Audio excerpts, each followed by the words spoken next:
Kampe. Cheers, cheers, cheers, cheers.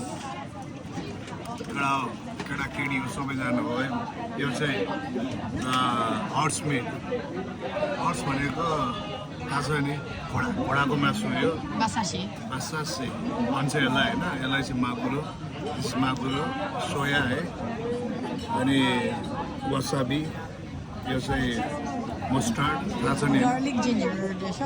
Garlic ginger mustard is also there right mustard आज चाहिँ मेरो घोडाको मासु खाने दिन रहेछ है त्यो केटाकेटी सबैजना ल कि इन्जोय सबैजना जाओस् Mila